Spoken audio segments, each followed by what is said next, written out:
يعني دقائق بسيطة نتحدث عن الوضع في السودان وخلاص. أقول لك التالي: إن الوضع في السودان هو وضع كل المشاركين في المشهد كلهم كده، ما فيش أي واحد على صواب. الأقرب للصواب هو كيان يسمى تقدم. الاسم جميل ولكن ما هو عيب التقدم؟ إنهم أناس يعني هم عندهم كده سلحفاة معينة راكبينها وبيتحركوا يعني ببطء شديد جدا. هم كانوا زمان يعني يقولون لنا أن هناك، احنا كنا كشعب سوداني، أنا أحكي لك قصة. أنا كنت شعب سوداني كان في نفق مسجون.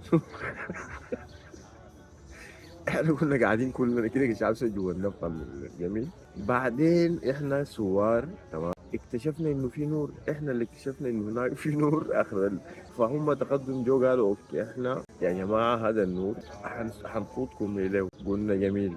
كيف؟ قالوا يا جماعه احنا عندنا سلحفاه عظيمه جدا. جابوا سلحفاه كبيره جدا ضخمه. يعني اكبر سلحفاه في الكون جابوها. فهي المشكله انه هي كبيره، فهي سرعه يعني البطء ضعيفيه في من السلحفاه البطيئه. تخيل اكبر سلحفاه، فالبطء الحاصل. فاحنا ركبنا كلنا كسوار في السلحفاه. النور هداه. والسلحفاه ظلت تتقدم يعني، دائما هي بتتقدم يعني في نفس المكان. فهو ده الناس الاقرب. هذا الوضع السوداني بصوره عامه. ولكن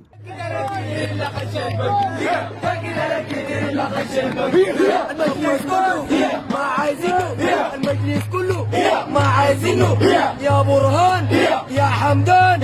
المجلس كله ما عايزينه. عايزين مدنية، عايزين مدنية. سكت الركيد اللي خشيت